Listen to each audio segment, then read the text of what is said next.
Welcome to all. നമുക്ക് കോൾസിന് അരിയറും അഡ്വാൻസൊക്കെ വരുന്ന ഒരു പ്രോബ്ലമാണ് ഡിസ്കസ് ചെയ്യാനുള്ളത്. നോക്കാം. Kerala limited was registered with a nominal capital of 8 lakh divided into 8,000 shares of 100 each. Out of this, 5,000 shares were issued to the public, payable as 25 on application, 30 on allotment, 20 on first call and balance after 3 months. അതായത് final call 3 മാസം കഴിഞ്ഞിട്ടാണ്. Applications were received for 4,000 shares. 4,000 ഷെയർസിനുള്ള applications ആണ് receive ചെയ്തത്. And the directors made the allotment in full. ഇവിടെ ശ്രദ്ധിക്കണം, 5,000 എണ്ണം issue ചെയ്തിട്ടുണ്ടെങ്കിലും 4,000 എണ്ണത്തിനുള്ള അപ്ലിക്കേഷന് റിസീവ് ചെയ്തിട്ടുള്ളൂ. അണ്ടർ സബ്സ്ക്രിപ്ഷൻ ആണ്, പക്ഷേ 90% ഉള്ള കാരണം ഇത് അലോട്ട് ചെയ്തു. All money up to allotment were duly received. Allotment വരെ ഒരു കുഴപ്പമില്ല, എമൗണ്ടുകളൊക്കെ കൃത്യമായിട്ട് കിട്ടി. At the time of first call a shareholder on 100 shares did not pay first call. 100 share ഉള്ള ഒരു ഷെയർ ഹോൾഡർ എന്ത് ചെയ്തില്ല, ഫസ്റ്റ് കോള് പേ ചെയ്തില്ല. But he paid it with final call. ആദ്യത്തെ കോൾ അപ്പം പേ ചെയ്തില്ല, പക്ഷെ എന്താണ്, ഫൈനൽ കോളിൻ്റെ കൂടെ പേ ചെയ്തു. അതായത് ഫസ്റ്റ് കോള് വിളിച്ചപ്പോൾ എന്തായി, 3,900 ഷെയർ. 4,000 ഷെയർസാണുള്ളത്, 100 എണ്ണത്തിൻ്റെ കിട്ടിയില്ല. അപ്പോൾ 3,900 ഷെയർസിൻ്റെ കോൾ മണിയെ കിട്ടിയുള്ളൂ. 100 എണ്ണത്തിൻ്റെ കോൾസിന് അരിയറായി അല്ലേ. Shareholder on 100 shares did not pay the first call. അപ്പോൾ എന്താണ്, ഫസ്റ്റ് കോളിൻ്റെ സമയത്ത് 100 ഷെയറിൻ്റെ കോൾ മണി കിട്ടിയില്ല. അതായത് കോൾസിന് അരിയർ വന്നു ഒരു 100 ഷെയറിൻ്റെ. പക്ഷെ അയാൾ അതെന്ത് ചെയ്തു, ഫൈനൽ കോളിൻ്റെ കൂടെ അടച്ചു. So final call money receive ചെയ്യുമ്പോൾ ഈ എമൗണ്ട് എക്സ്ട്രാ കിട്ടും. Another shareholder who was allotted 150 shares paid them up in full. അതായത് വേറൊരു 150 ഷെയർ ഹോൾഡർ ഉള്ള ആൾ എന്ത് ചെയ്തു, ഫുൾ അങ്ങോട്ട് പേ ചെയ്തു. അതായത് ഫസ്റ്റ് കോളിൻ്റെ ഒപ്പം ഫൈനൽ കോളിൻ്റെ മണിയും കൂടിയും പേ ചെയ്തു എന്നർത്ഥം. ഫുൾ ആ ഷെയർ റിലേറ്റ് ചെയ്യുന്ന എല്ലാ എമൗണ്ടും പേ ചെയ്തു. അതായത് ഫസ്റ്റ് കോൾ മണിയും പേ ചെയ്തു, ഫൈനൽ കോൾ മണി അയാൾ പേ ചെയ്തു എന്നർത്ഥം. അതായത് കോൾസിന് അഡ്വാൻസ് വന്നു ഒരു 150 ഷെയറിൻ്റെ മുകളിൽ കമ്പനിക്ക് കിട്ടി. അതായത് ഫൈനൽ കോളിൻ്റെ amount. Show the necessary journal entries to record the above transactions and show the entries in the balance sheet. So നമുക്കറിയാം അലോട്ട്മെൻറ്റ് വരെ യാതൊരു പ്രശ്നവുമില്ല. സോ നമ്മൾ സാധാരണ റെക്കോർഡ് ചെയ്യുന്നത് പോലെ നമുക്ക് ജേർണൽ എൻട്രീസ് റെക്കോർഡ് ചെയ്യാം. അവിടെ എത്ര ഷെയർസിനാണ് നമുക്ക് കിട്ടിയിരിക്കണത്, 4,000 ഷെയറിനാണ് അപ്ലിക്കേഷൻ കിട്ടിയിരിക്കുന്നത്. അത് അലോട്ട് ചെയ്യും ചെയ്തു. കോടി കൊണ്ടുപോയിട്ട് 5,000 ഷെയർ ഇഷ്യൂ ചെയ്തു എന്ന് പറഞ്ഞിട്ട് അതിൻ്റെ കൂടെ മൾട്ടിപ്ലൈ ചെയ്ത് എമൗണ്ട് എഴുതരുത്. 4,000 ഷെയർസിനാണ് അപ്ലിക്കേഷൻ കിട്ടിയിട്ടുള്ളൂ. കമ്പനിക്ക് ആഗ്രഹം ഉണ്ടായിരുന്നു 5,000 എണ്ണം കിട്ടാൻ, പക്ഷെ 4,000 എണ്ണത്തിനെ കിട്ടിയുള്ളൂ. അപ്പോൾ അതിനെ അലോട്ട്മെൻറ്റ് നടത്തിയിട്ടുള്ളൂ. So we will receive application money only on 4,000 shares. അപ്പോൾ അപ്ലിക്കേഷൻ മണി റിസീവ് ചെയ്യുമ്പോഴത്തെ എൻട്രി എന്താ, bank account debtor to share application account. എത്ര ഷെയറിൻ്റെ മുകളിലാണ് റിസീവ് ചെയ്തത്, 4,000 ഷെയർസ്. അപ്ലിക്കേഷൻ മണി എത്രയാണ്, 25. അപ്പോൾ 4,000 ഇൻറ്റു 25, 1 lakh ഷെയർസ്. ഇനി അടുത്തത് നമ്മൾക്ക് എന്ത് ചെയ്യണം, ഈ ഷെയർ അപ്ലിക്കേഷൻ ഷെയർ ക്യാപിറ്റലിലേക്ക് ട്രാൻസ്ഫർ ചെയ്യണം. അതിൻ്റെ എൻട്രി എന്താണ്, share application account debtor to share capital. എത്രയാണ്, 1 lakh rupees. നമ്മുടെ അടുത്ത എൻട്രി എന്താണ്, ഷെയർ അലോട്ട്മെൻറ്റ് ഡ്യൂ ആവുന്നതാണ്. അതിൻ്റെ എൻട്രി എന്താ, share allotment account debtor to share capital. Share allotment money എത്രയാണ്, 30 ഓൺ അലോട്ട്മെൻ്റ് ആണ്. സോ ഷെയർ അലോട്ട്മെൻറ്റ് എന്ന് പറയുമ്പോൾ 4,000 ഷെയർസിൻ്റെ മുകളിൽ 30 രൂപ ഡ്യൂ ആവും. 4,000 ഇൻറ്റു 30 1,20,000. ഇനി എന്ത് ചെയ്യും, ഷെയർ അലോട്ട്മെൻറ്റ് മണി റിസീവ് ചെയ്യും. Bank account debtor to share allotment account 1,20,000 കിട്ടി. അപ്പോൾ അലോട്ട്മെൻറ്റ് വരെ വേറെ പ്രശ്നങ്ങളൊന്നുമില്ല, ഇറ്റ്സ് ഈസി. ഇനി എന്താണ്, ഫസ്റ്റ് കോൾ മണി വരുമ്പോഴാണ് പ്രശ്നങ്ങൾ സ്റ്റാർട്ട് ചെയ്യുന്നത്. അവിടെ 2 കാര്യങ്ങൾ ശ്രദ്ധിക്കാനുണ്ട്. ഒന്നാമത്തെ കാര്യം, ഡ്യൂ ആകുമ്പോൾ പ്രശ്നമൊന്നും ഉണ്ടാവില്ല. നമ്മൾ മണി റിസീവ് ചെയ്യുമ്പോഴാണല്ലോ അഡ്ജസ്റ്റ്മെൻറ്റ് വരിക.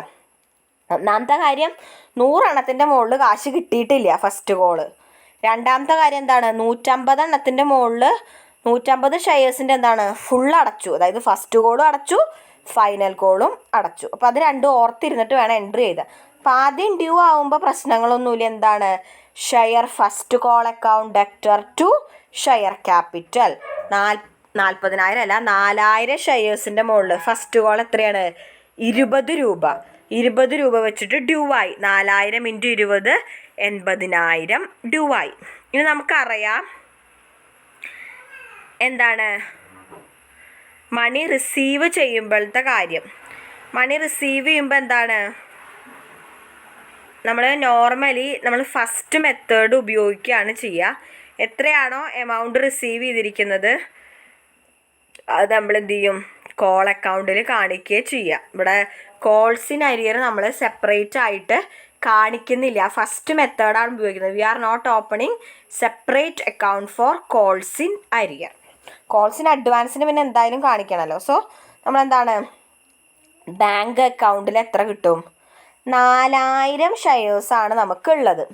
അതിനകത്ത് എന്ത് ചെയ്തു, 100 ഷെയറിൻ്റെ കിട്ടിയിട്ടില്ല. അതായത് 3,900 ഷെയർസിൻ്റെയും എന്ത് കിട്ടി, ഫസ്റ്റ് കോൾ മണി കിട്ടി. അതെത്രയാണ്, first call money 20 on first call. അതായത് ബാങ്കിൽ 3,900 × 20, അതായത് 3,900 ഷെയർസിൻ്റെ ഫസ്റ്റ് കോൾ മണി കിട്ടി.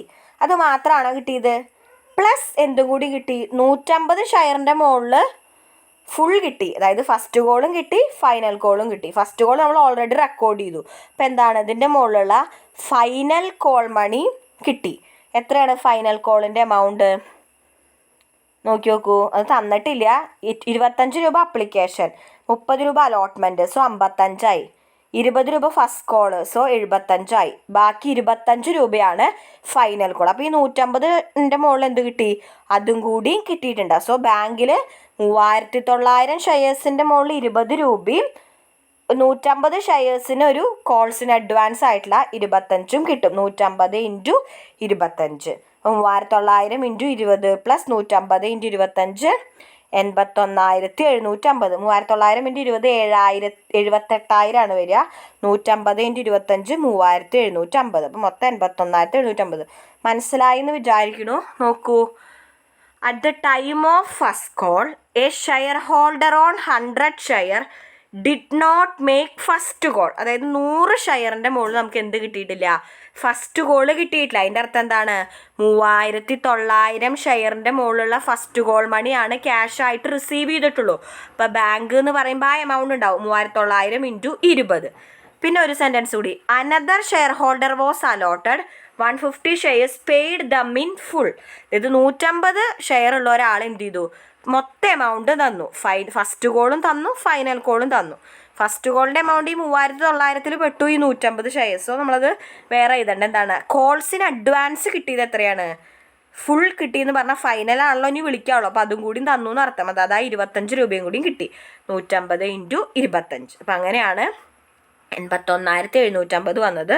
എൻട്രി ബാങ്ക് അക്കൗണ്ട് ഡെക്റ്റർ എത്ര കിട്ടി, 3,900 × 20 പ്ലസ് 150 × 25 81,750. അതിൽ to first call, first call related എത്രയാണ്, 3,900 × 20, 100 എണ്ണത്തിൻ്റെ മുകളിൽ കിട്ടിയിട്ടില്ല, 78,000.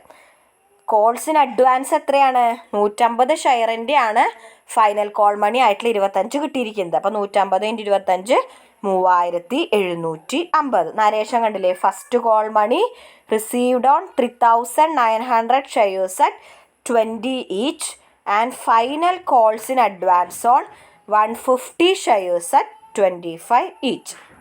അതാണ് ഈ സെൻറ്റൻസിൻ്റെ അർത്ഥം. Another shareholder who was allotted 150 shares paid them up in full. അതായത് 150 ഷെയറിൻ്റെ എല്ലാ എമൗണ്ടും പേ ചെയ്തു അയാൾ ഫസ്റ്റ് കോളിൻ്റെ ഒപ്പം. അതായത് ഫസ്റ്റ് കോളും പിന്നെ പേ ചെയ്യാനുള്ളത് ഫൈനൽ കോൾ മാത്രമാണല്ലോ, ഫൈനൽ കോളും. അപ്പോൾ ആ ഫൈനൽ കോളിൻ്റെ എമൗണ്ട് എന്ന് പറയുന്നത് എന്താണ്, company not called up but shareholder paid, that is calls in advance. അതായത് 25 രൂപ. ഇനി നമുക്ക് എന്താണ് സെക്കൻഡ് കോള് 3 മാസം കഴിയുമ്പോൾ ഡ്യൂ ആവും. എന്താണ് share second and final call account debtor to share capital. എത്രയാണ് സെക്കൻഡ് കോളിൻ്റെ എമൗണ്ട്? 25 രൂപ. 4000 ഷെയർസിൻ്റെ മുകളിൽ ഡ്യൂ ആവും. 4000 × 25 1 lakh. ഇനി നമുക്ക് എന്താണ് ബാങ്കിൽ നിന്ന് കിട്ടും. നമുക്കറിയാം 4000 ഷെയർസ് ഉണ്ട്. പക്ഷെ 4000 ഷെയർസിൻ്റെ മുകളിൽ നമുക്ക് ക്യാഷ് ആയിട്ട് സെക്കൻഡ് കോൾ കിട്ടുമോ? ഇല്ല. 150 ഷെയർസിൻ്റെ ഓൾറെഡി പേ ചെയ്തിട്ടുണ്ട് സെക്കൻഡ് കോൾ. സോ 4000 - 150 എത്രയാണ്? 3850 ഷെയറിൻ്റെ മുകളിലുള്ളതാണ് നമുക്ക് ക്യാഷ് ആയിട്ട് കിട്ടുള്ളൂ. അത് എത്രയാണ്? 3850 × 25. അതെത്രയാണ് വരിക? 3850 × 25 96,250. പ്ലസ് വേറൊരു കാര്യം കൂടിയും പറയുന്നുണ്ട് നമ്മുടെ ക്വസ്റ്റ്യനിൽ. എന്താണ്? ഈ കോൾസിന് അരിയർ വന്ന ഈ 100 ഷെയറിൻ്റെ ഫസ്റ്റ് കോൾ മണി എന്ത് ചെയ്തു? അയാൾ ഫൈനൽ കോളിൻ്റെ കൂടെ അടച്ചിട്ടുണ്ട്. അതായത് 100 ഷെയറിൻ്റെ മുകളിൽ ഫസ്റ്റ് കോൾ മണി നമുക്ക് 20 രൂപ ഫൈനൽ കോളിൻ്റെ ഒപ്പം കിട്ടിയിട്ടുണ്ട്. അപ്പോൾ 100 × 20 കൂടി കിട്ടും. 38,550 3850 × 25 96,250 പ്ലസ് 100 × 20 2000 മൊത്തം 98,250 രൂപ നമുക്ക് എന്ത് കിട്ടും? സെക്കൻഡ് കോളിൻ്റെ സമയത്ത് ക്യാഷ് കിട്ടുമ്പോൾ കിട്ടും. അതിലെന്താണ് ഫസ്റ്റ് കോളിൻ്റെ എത്രയാണ്? 100 ഷെയറിൻ്റെ 20 രൂപ വെച്ചിട്ട് ടു ഫസ്റ്റ് കോള് 2000. സെക്കൻഡ് കോളിൻ്റെ എത്രയാണ്? 3850 × 25 അതായത് 96,250.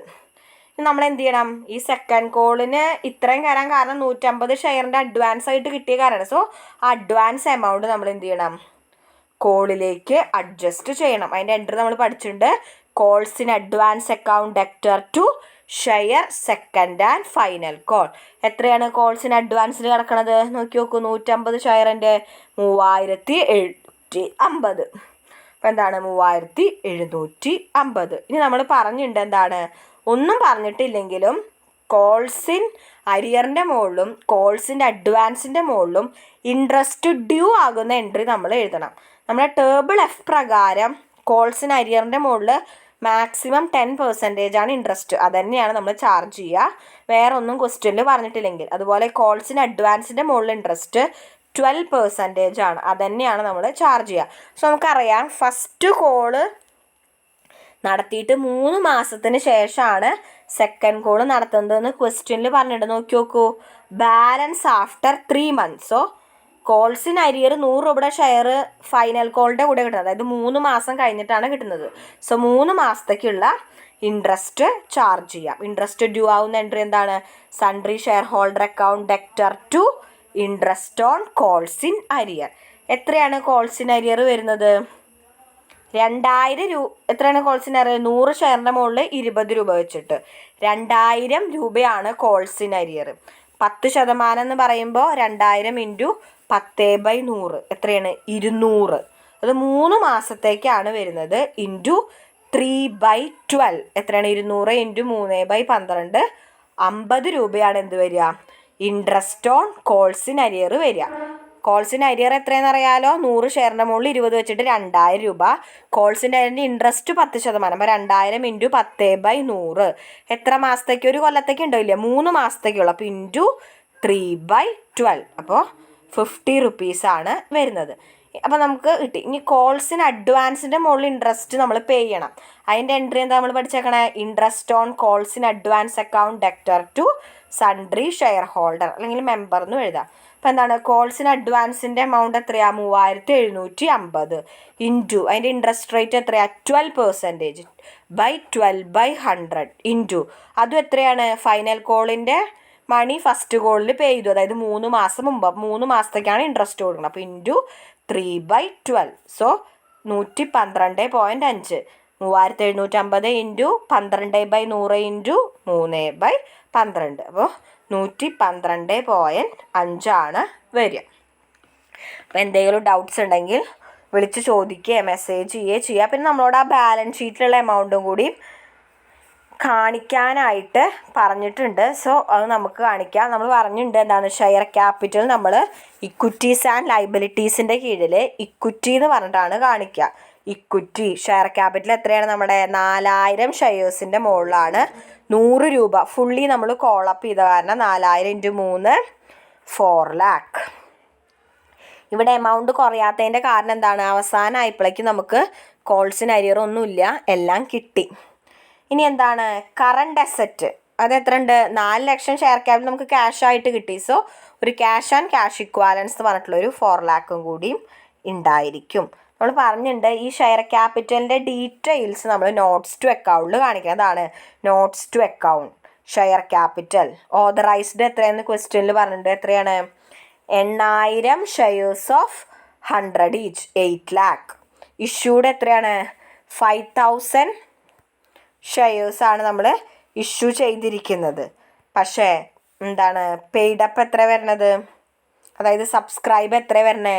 4000 ഷെയർസ് ഓഫ് 100 ഈച്ച്, 4 lakh. അപ്പോൾ ഇതിങ്ങനെ ഡീറ്റെയിൽ ആയിട്ട് നോട്ട്സ് ടു അക്കൗണ്ടിൽ ആദ്യം ഓതറൈസ്ഡ് ക്യാപിറ്റൽ കാണിക്കുക, 8000 ഷെയർസ് ഓഫ് 100 ഈച്ച്, 4 lakh വരയ്ക്കുക. ഇനി എന്താണ് കമ്പനി എത്ര ഇഷ്യൂ ചെയ്തു? 5000 ഷെയർസ് ഓഫ് 100 ഈച്ച്, 5 lakh. അത് മൊത്തം സബ്സ്ക്രൈബ് ചെയ്തോ? ഇല്ല. എത്ര സബ്സ്ക്രൈബ് ചെയ്തുള്ളൂ? 4000 ഷെയർസ്. അപ്പോൾ 4000 ഷെയർസ് ഓഫ് 100 ഈച്ച്, 4 lakh. ഇനി ക്യാഷ് ആൻഡ് ക്യാഷ് ഇക്വാലൻസ് ബാങ്കിൽ എത്രയാണ്? 8 lakh റുപ്പീസ് കാണിക്കുക. അപ്പോൾ അത്രയാണ് നമ്മുടെ cash and cash equivalence 4 lakh ആണ് കേട്ടോ. അത് തെറ്റ് എഴുതിയതാണ്. ഓതറൈസ്ഡ് ക്യാപിറ്റലിൻ്റെ എമൗണ്ട് നമുക്ക് 4000 ഷെയർസിൻ്റെ മുകളിലല്ലേ 100 രൂപ വെച്ച് കിട്ടിയിരിക്കണത്. അപ്പോൾ അത് 4 lakh ആണ് വരിക. പിന്നെ എന്തെങ്കിലും ഡൗട്ട്സ് ഉണ്ടെങ്കിൽ ചോദിക്കുക. മനസ്സിൽ വെച്ചിരിക്കാതെ പ്രോബ്ലംസ് വർക്കൗട്ട് ചെയ്യുക. ജേർണൽ എൻട്രീസ് കൃത്യമായിട്ട് കാണാപ്പാഠം പഠിക്കുക. മിസ് പറഞ്ഞത് എന്തെങ്കിലും മനസ്സിലാവാത്തുണ്ടെങ്കിൽ അത് ചോദിക്കുക കേട്ടോ. അപ്പോൾ താങ്ക് യു.